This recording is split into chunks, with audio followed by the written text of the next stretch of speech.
प्रणाम। मैं जदुवंशी। 26 जनवरी 1951 गणराज्य की वर्षगांठ। जनवरी 26 भारत के इतिहास में सुनहरा दिन है। इस दिन को हमने पहली बार सन 1930 में मनाया था। उस दिन भारतीयों ने यह शपथ ली थी कि वे उस समय तक चैन से नहीं बैठेंगे जब तक अपने देश को पूर्ण स्वतंत्र मुकम्मल आज़ाद नहीं करा लेंगे। यह दिन आता था और हमको अपनी शपथ को पूरा करने की नई प्रेरणा देता था। आखिर हमारी शपथ पूरी हुई। हमने अपनी गुलामी की जंजीरों को तोड़ फेंका और देश को पूर्ण स्वतंत्र देखने का हमारा संकल्प सत्य हुआ। देश के लोगों ने अपने चुने हुए प्रतिनिधियों के द्वारा देश का संविधान तैयार किया और उसे इसी 26 जनवरी के ऐतिहासिक दिन को प्रचारित किया। उस दिन भारतीय गणराज्य अस्तित्व में आया, जो इस देश की पूर्ण स्वायत्तता का प्रतीक है।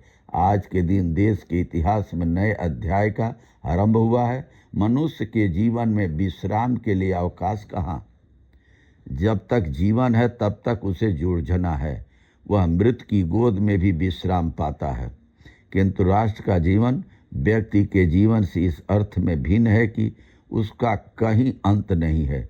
यह सदा आगे और आगे बहता चलता है। राष्ट्र ने पहले विदेशी राज को हटाने के लिए संघर्ष किया, अब उसे नव निर्माण के लिए संघर्ष करना है और यह संघर्ष पहले की अपेक्षा कम कठिन नहीं है।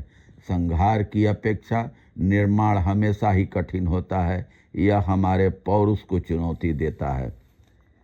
इस बात से इनकार नहीं किया जा सकता कि गणराज्य का प्रथम वर्ष हमारे लिए कठिनाइयों और विपत्तियों का वर्ष रहा है। अंतर्राष्ट्रीय जगत में तीसरे महायुद्ध के मेघ मंडराते रहे हैं। नया महायुद्ध संसार के लिए अत्यंत विनाशकारी सिद्ध होगा। पिछले 2 महायुद्धों का अनुभव हमको बता रहा है कि युद्ध से कोई समस्या हल नहीं होती, बल्कि अनेक नई समस्याएं उठ खड़ी होती है। नेहरू जी ने यूरोप के 3 सप्ताह के दौरे से वापस लौटने के बाद राष्ट्र के नाम जो रेडियो भाषण दिया है, उसमें वह कहते हैं, किसी भी व्यक्ति को यह नहीं समझना चाहिए कि युद्ध से उसका अथवा उसके देश का भला होगा।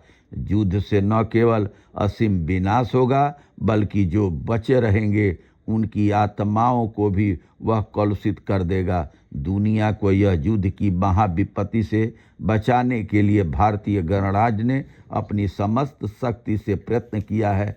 उस 1951 में भाषण दिए हुए नेहरू जी के सिद्धांत और आज अमेरिका हर देश को लड़ा करके एक दूसरे को लड़ाना टैरिफ के नाम पर और मानवता के लिए अमेरिका एक तरफ से खतरा पैदा कर दिया है। और जिन देशों को सोचना चाहिए, खास तौर से एशिया के देशों को, कि संगठित होकर के आपसी मतभेदों को भुला करके और जनता की भलाई के लिए सोचना चाहिए। बहुत बहुत धन्यवाद। नमस्कार, प्रणाम।